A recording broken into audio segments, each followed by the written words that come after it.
Hi there, Serial Trader here. It's been a while since the last general market update, but there are some things shaping up that might be interesting fairly soon. So I'll start off with the wave chart here on SPX.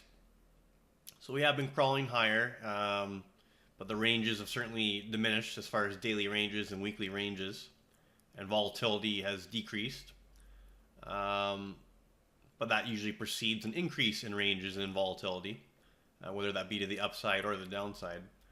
Now, from an Elliott wave perspective, this more bearish wave count is still hanging on by a thread. Now we've gone as high here on this recovery from the December lows as 29.18, the all-time high. Intraday was 29.40, almost 29.41. So about within 20 or so points of the all-time intraday high. But until we actually take that high out, this will hang on ever so slightly by a thread as being not invalidated just yet. Now it is still interesting. We're running up and kind of having this congestion area right at this trend line, this lower trend line that was formerly a support trend line, now acting as some sort of resistance, at least here at the moment.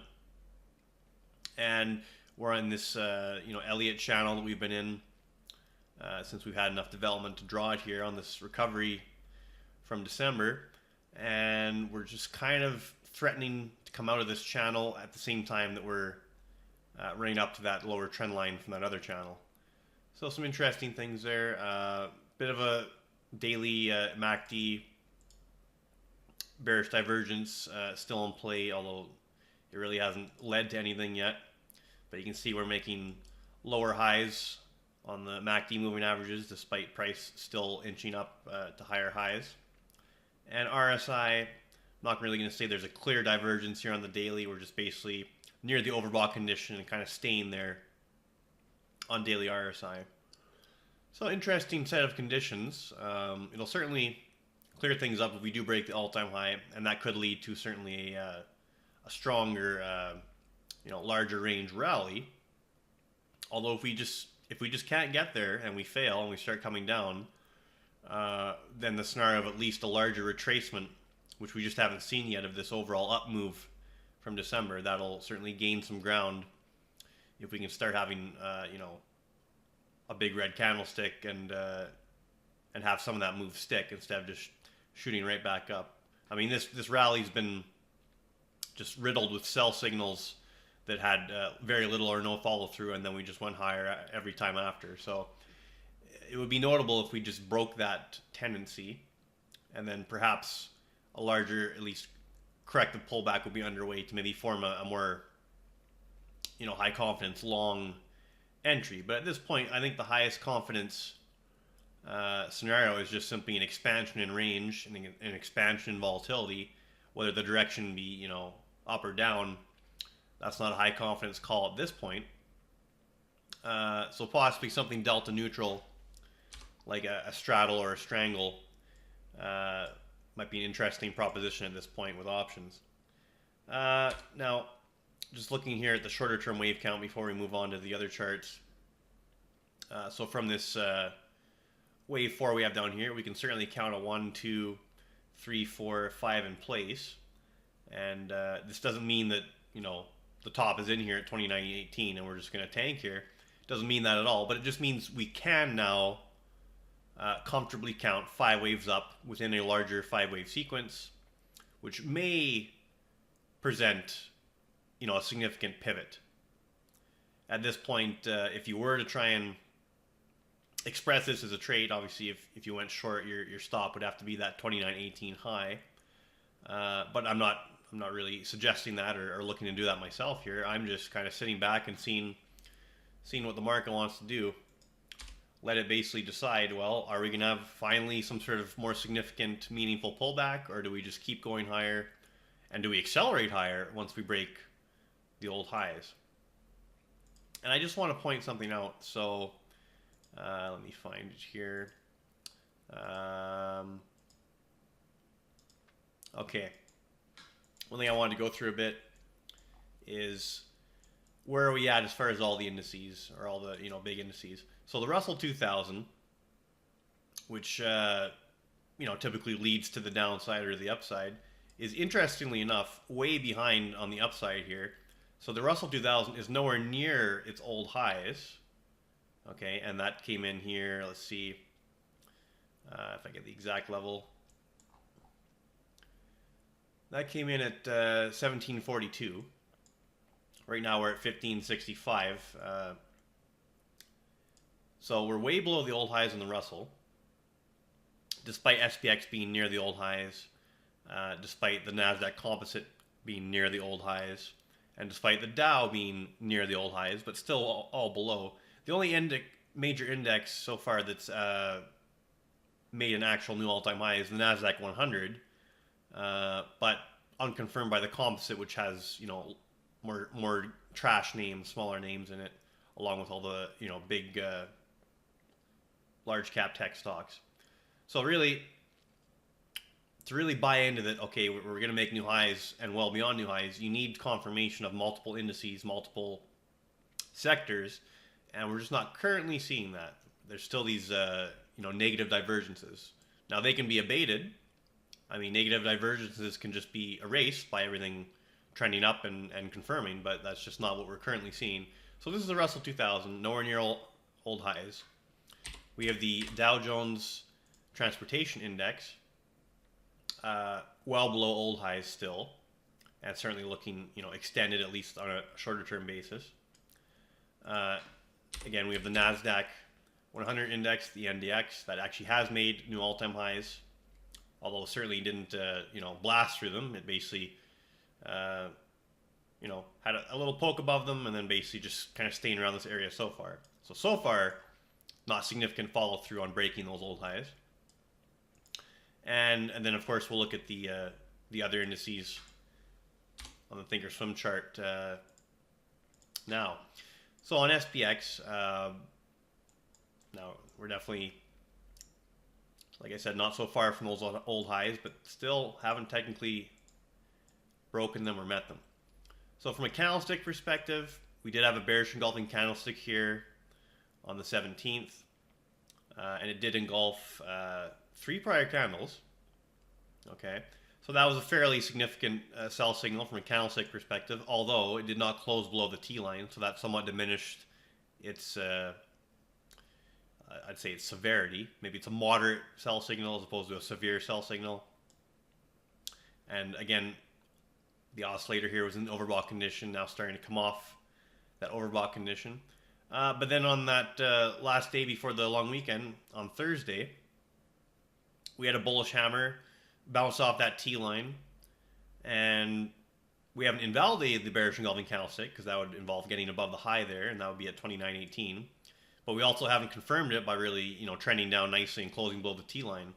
So interesting, bit of a sell signal here, although questionable whether there'll be any follow through to it or will just be another failed sell signal and higher we go. So that should be answered this week, possibly early on in the week.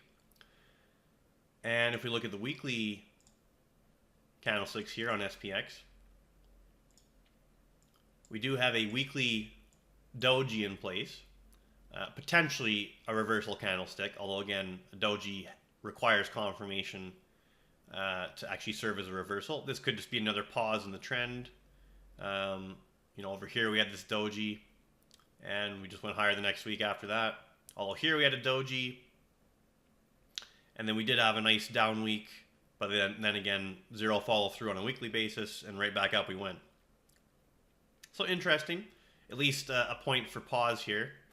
I certainly wouldn't be making any large trades here. Again, I think the highest confidence thing to say is that there'll be an expansion in range and an expansion volatility. So if you look at this, the weekly range on this candlestick here, we went as high as 29.18, went as low as 28.91. So less than a 30-point range on a weekly basis. You can see most candles have a larger range than that. So possibly just looking for something like a week or a 2-week straddle, delta neutral, just looking for an expansion in that weekly range. That could be an interesting trade idea, one I may have a look at tomorrow, See how the prices look on the contracts. But yeah, these really small weekly ranges don't tend to last, and they usually lead to an expansion range, whether that be up or down. That's not really what the point of this is, but the point is such a tight range typically leads to expansion in that range. All right, so that's kind of where we're sitting there with SPX. And again, not at all-time highs just yet. And until there is confirmation, we can't just assume it's going to happen as close as it currently is. Okay, so on the Dow Jones Industrial Average, again, compared to, say, the transportation average, we're definitely closer to the old highs here on the industrials, but still not there yet. And interestingly enough, on the Dow, if I look at not so much the candlesticks here on the daily, but we do have the possibility of an ending diagonal for what would likely be a fifth wave within this move off the December lows. And the ending diagonal is kind of this rising wedge, has this rising wedge characteristic to it. And importantly, that's where you have wave 1, then you have wave 2, and then you have a third wave, and then you have a fourth wave that has to overlap with wave 1, and then you have that shorter fifth wave. So you have this kind of rising wedge characteristic to it. And this is something to keep an eye on. And I guess if you broke down below this lower trend line, that would be kind of an early signal that maybe we're going to at least retrace down to the origin of this ending diagonal. And that would come into play, well, it looks like it would come into play close to that 200-day moving average. So might be a somewhat bearish message here from the industrial average, although no actual candlestick sell signal here, and in fact ended the week fairly strong, well above the T line still. And if we look at the weekly, no weekly candlestick signal to be aware of here, just another green week, well above the T line and the 3T line. So again, I'd say the highest confidence scenario is just an expansion in range more than anything else, not so much a directional bias at this point. Okay, so that's the Dow. Now on the NASDAQ composite, again, I showed you earlier the NASDAQ 100 did make a new all-time high. Well, the composite has not. And for a truly, meaningful move that's going to have follow-through, these indices do need to confirm each other's moves. And so far, you only have the one index that has made that new high. So for the composite to make a new high, we got to break 8133.3. So far, got as high as 8052.4. But if I go in here on this daily candlestick picture, so we do have, we had a doji, and then we had a bearish engulfing candlestick. So that's kind of a left-right combo sell signal. But again, not super powerful. We haven't closed below the T line, and we tried to get below the T line there on Thursday's trade, and strongly rejected it. Closed up nicely from that. Did a bit of a hammer off that T line. So we haven't similar to the SPX, we haven't invalidated the bearish engulfing candlestick. We also haven't confirmed it with any kind of strength to the downside. And if we look at the weekly on the NASDAQ, we also have a weekly doji star on the NASDAQ, potential reversal candlestick, although has to be confirmed. Again, we had over here we had this weekly doji and it meant nothing, and we just continued on higher 3 weeks thereafter before we had a bit of a pullback just for a week, and then higher still. So doji certainly not a tradable reversal signal, at least until you have some confirmation. And at this point, still just waiting and watching.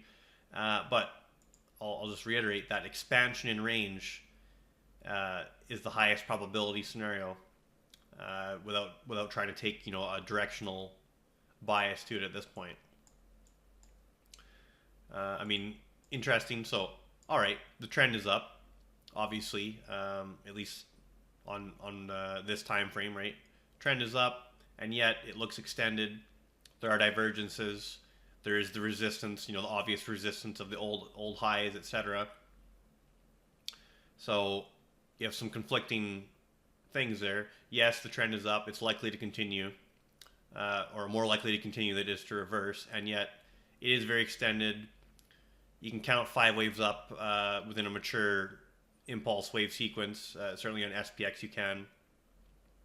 So that's kind of a warning that there might be at least a corrective move to the downside coming.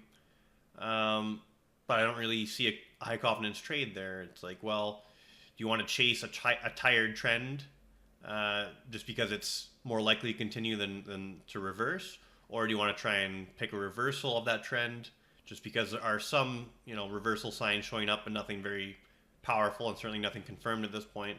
I don't think you want to do either of those two things, but I think when you have such a narrow range on a weekly basis, that provides just a way to go after that range expansion without having a directional bias. Again, with a straddle, for instance. So I'll just leave that idea out. Now on the VIX, if we have a look at the VIX here, we're very low on the VIX values. We went as low intraday on Wednesday last week as 1103. That's extremely low. And then we're just hovering around the 12 range, still very low. And on the weekly VIX, we're just getting close to the the low ranges we had, and basically we're in for quite a period of time before we had that October and December kind of downdrafts in the market. So I mean, all else being equal, VIX being in a low range and having any kind of attempt to the upside to break out fails and just resumes the kind of VIX sideways to downtrend, that's definitely a bullish condition for the overall market as long as that persists. So I'm certainly not seeing any signals here on VIX as far as any kind of warning signs for a impending sell-off on the indices. That could develop still, but currently nothing really there to speak of.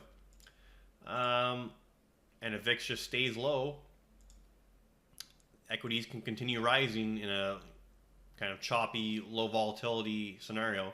We've certainly seen that before. 2017 was a good example of just low volatility, steady uptrend. Not the best condition for directional trading, at least on the indices, but certainly for a investor holding, it's a more pleasant experience being an index investor.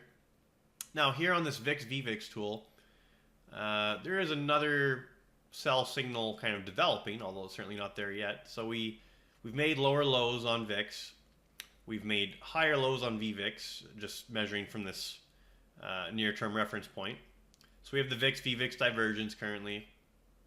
We're kind of flirting with the red moving average here on VVIX. If we get above that, that's step 2 of a sell signal for SPX, and then SPX would have to confirm and trend below this blue moving average to give that final confirmation that, okay, this is on a sell signal once again. And at that point, we'd be breaking below that trend line that's also been serving as major support along the way since the December low. So potentially some sell signals shaping up. Nothing overly actionable at this point, in my opinion.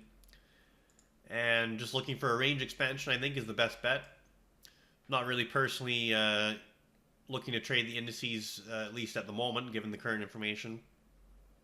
Definitely still some individual names, not the least of which is CGC and Weed, that have my full attention at the moment.